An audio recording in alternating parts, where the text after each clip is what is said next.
Thank you. I have a quick question on our guidance system. Feelings, as I understand it, are indicators of our degree of alignment or misalignment with source. Perfectly stated. What happens with people where it seems to be out of whack?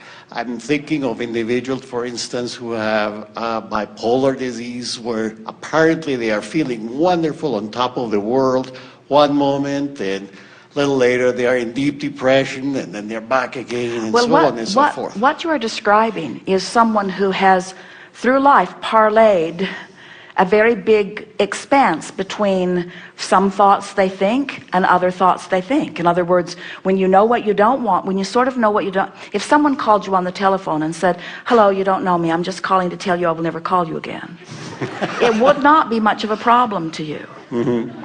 Right. But when something that you really want feels out of reach, then there's a stronger asking that happens.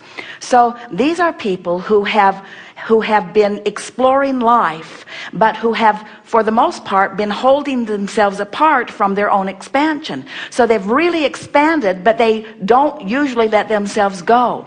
But it's also an indicator of someone who is a pretty good focuser, who can focus on something. Do you know people who, when they focus, they just give it their undivided attention? Jerry and Esther were watching a woman in a restaurant who had children who were little maniacs. And Jerry and Esther were really enjoying the little maniacs, but their mother didn't even know they were being little maniacs. She tuned them out in a remarkable way. So have you known people who can focus so intently that they aren't bothered by other things that are going on? So these are people like this who, when they focus on what they don't want, they really focus on what they don't want until they crash and burn in a very strong way. And when they focus on what they do want, they focus in a really strong way. So there is this sort of yo-yo experience where they really allow alignment and then they really don't allow alignment. And it's not unusual. Everyone, we would like to proclaim this of all of you. You are all, 100% of you, bipolar in this sense. In this sense, when you are in alignment with who you are, you feel good, and when you're not in alignment with who you are, you feel bad. It's just the amount of time you allow yourself to not be in alignment that equals the drasticness of the events that you experience.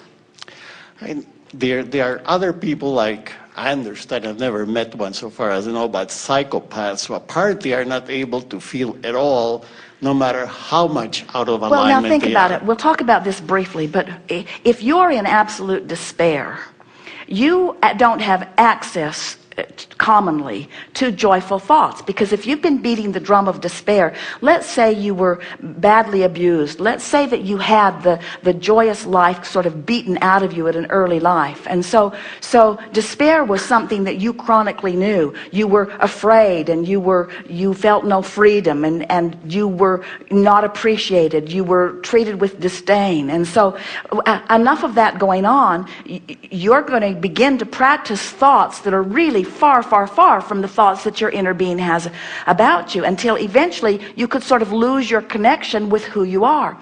Now, an inner being of a person like that is still in the vortex, but your inner being doesn't leave the vortex to go rescue you. Your inner being stays in this vibrational place of alignment all the time, offering a signal, always offering a signal. Well, do you know that if you're standing in hope, and your inner being offers its signal of knowledge, that hope just feels delicious as it calls you into the vortex. But if you're over there in despair, that vibration of love, that vibration of appreciation is calling you, but you can't jump suddenly. It's too big of a vibrational gap. It will call you right into revenge or right into anger. And so what happens with a lot of those people, in other words, wouldn't you rather be angry than be afraid? Everyone would. Fear feels awful. Anger is awful too, but it feels a lot better than fear. So what happens, sometimes the circumstances of a person's life only allow them that much leeway. They go from feeling powerless to revenge, powerless to revenge, powerless to revenge. And your society doesn't help them move up the emotional scale, because your society condemns their revenge rather than praising it.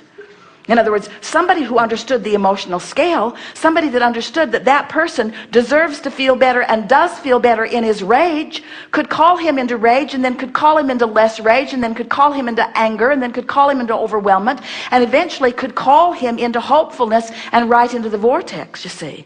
So anyone that you see, it's all relative. And there are people that worry about our message because they say, Abraham, you tell everyone they should do what feels good, and mass murderers like murdering. They think it feels good to them. And we say, they feel better in their power than they do in their powerlessness, but they are a far cry from the vortex.